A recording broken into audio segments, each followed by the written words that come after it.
কৃষাণীর মাথায় এত চমৎকার বুদ্ধি দেখে আমি অত্যন্ত অভিভূত হলাম। দর্শক, কথা বলছি এই ওল গাছটার। সচরাচর আপনারা যে ওল দেখে থাকেন এগুলো মাঠে হয়, খেতে হয়, কিন্তু এখানে দেখেন এই বাড়ির কৃষাণী কতটা চমৎকার বুদ্ধি প্রয়োগ করেছে। তিনি মাটিতে দেখায় যদি এখানে বস্তায় কিন্তু ওল চাষ করছে। বস্তায় একটা ওল দেখেন কত লম্বা। আমি যদি উঁচু হয়ে দাঁড়াই, আমার হাত যত দূর যায়, ক্যামেরা যদি উপরে দেখানো হয় এই পর্যন্ত লম্বা, অর্থাৎ এখানে 7-8 ফুট লম্বা। তা আমরা এই কৃষাণীর মুখে শুনবো কিভাবে আইডিয়া নিলেন ওল লাগানোর। জায়গা নেই, তাই বাড়ির আঙ্গিনায়, তাই সেইভাবে লাগানো। তো একটা গাছে কেমন ওল হতে পারে মনে করতেছেন? 10 কেজি 15 কেজি। আশা করা যায় এখান থেকে আমরা যেটা জানছি যে 8 থেকে 10 কেজি পর্যন্ত এক একটা ওল হবে।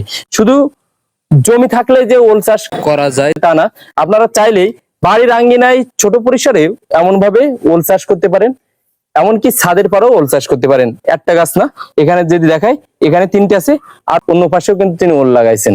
তা আসুন আমরা এইভাবে দেশের কৃষিকে এগিয়ে নেওয়ার চেষ্টা করি এবং বাড়ির আঙ্গিনায় হলেও চাষাবাদ শুরু করি।